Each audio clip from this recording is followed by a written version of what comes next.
Okay, what are we gonna review today? That looks like a good combo.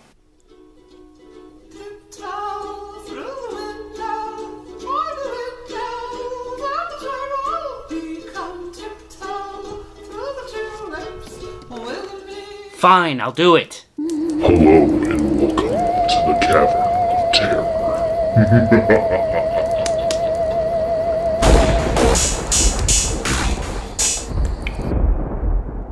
Insidious stars Rose Byrne, Lin Shaye, Patrick Wilson, and is directed by James Wan. When the Lamberts move into their new home, things go the usual chaotic way. Things take a grave turn when Dalton Lambert falls into a sudden coma.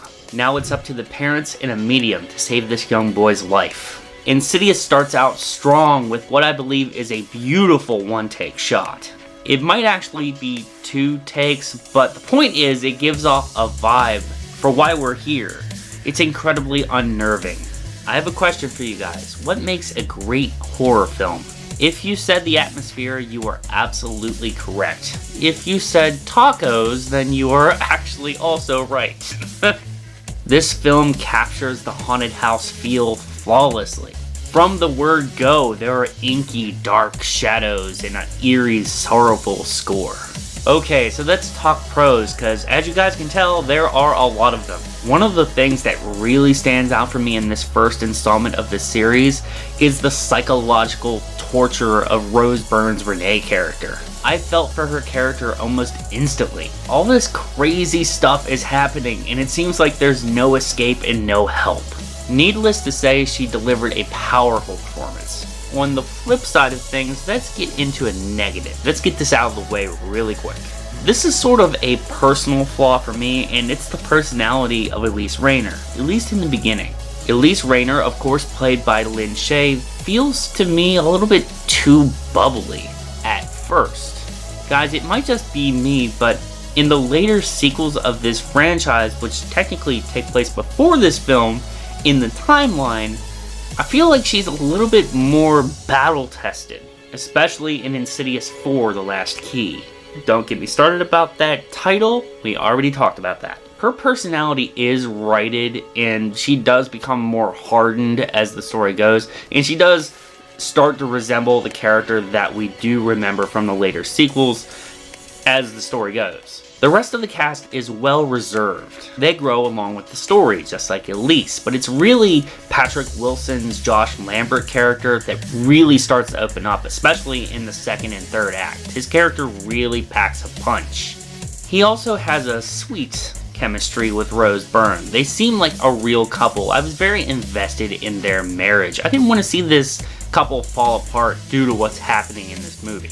Specs and Tucker, on the other hand, might as well be this chair that I do this review in, because they feel like furniture. They don't really do a whole lot in this movie. I know a lot of you don't like their humor in the later parts of the series, but I do. With that being said, the minuscule amount of humor here was kind of a letdown for me. Just remember that film is subjective.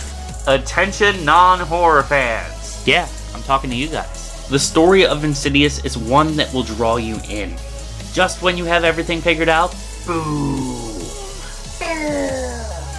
Curveball. If you crave a good story, guys, I implore you to check out this series, not just this film. Another thing in scene that just blew me away is the first time that Elise talks to Dalton in the Further. This shit got intense quick. Every little scare that we saw before this was just the warm-up. It's a chilling scene from all sorts of angles. Acting, score, cinematography. It's perfection. Speaking of the score, Joseph Pashara's score is one of the key parts of making this film unsettling, and that's one of the things that this series is known for. It's just weird in all of the right ways. I've never quite heard a score like this before. It's refreshing. The great score doesn't stop with just this first installment. It goes on into the sequels. Each one after this has its own unique score, each different from the one before it. Moving on, like I said, the cinematography is great. There are wonderful camera movements all over this production. There's one sequence in particular where the camera is hovering above Rose Byrne's head and moves to the second floor. Guys, it just had me like this. dope. Continuing with the cinematography, Insidious feels like it's coated in gray, to a point. I usually prefer my horror flicks to be a little bit more colorful, and we do get that later. But the washed out color palette with the light grays and greens and even blues, it really works for me here. It adds a sense of dread that I really dig. The Further, as we've talked about in my Insidious Last Key and Insidious Chapter 3 reviews, is a cool and very creepy concept. The Further is where we get most of the atmosphere. The fog and all of the odd colors just takes you away to a different place, as it should. As far as the lipstick-faced demon goes, they really aren't as up front with this character as they are with the other demons in the franchise until the last act of the movie. The scenes he's in, though, are intense as hell. Unlike the demons in the following sequels, the lipstick-faced demon is accompanied by all sorts of different types of paranormal entities. You thought I was gonna say the S word. Nope, no clips in this one. It's not gonna happen this time. But talking about those, no, I'm not saying paranormal entities. There was one chick that really creeped me out. She even made it kind of hard for me to do the thumbnail for this video, but I had to do it because she's that creepy. I'm not kidding, that shit creeped me out. I can't even look at that picture without. Ugh. Moving on, Zach, let's get back on track. I did want to talk about this earlier when I was talking about the score, but Joseph Bashara, the composer of Insidious, pretty much all of the films, I think he did all of the films. I might be wrong. Let me know down in the comments down below. If I don't look it up after I'm done here.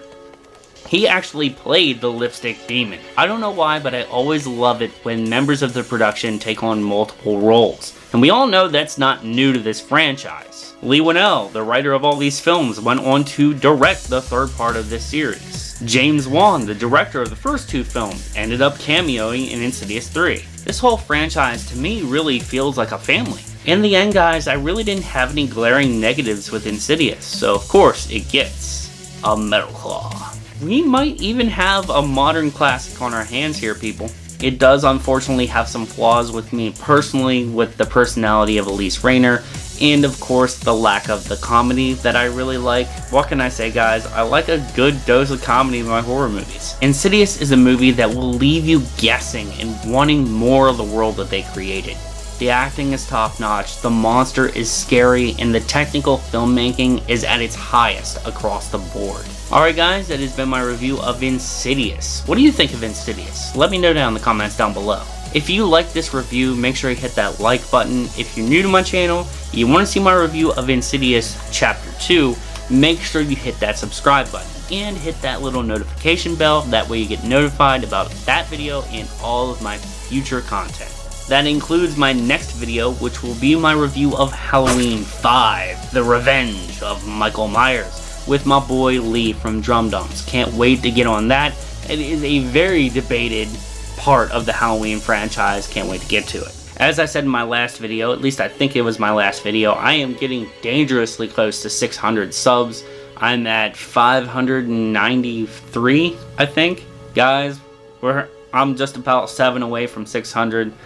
Let's get it there. I want to see that 600. It's going to be crazy when I finally get to 600 subs. That means we're only, what, 400 away from 1,000?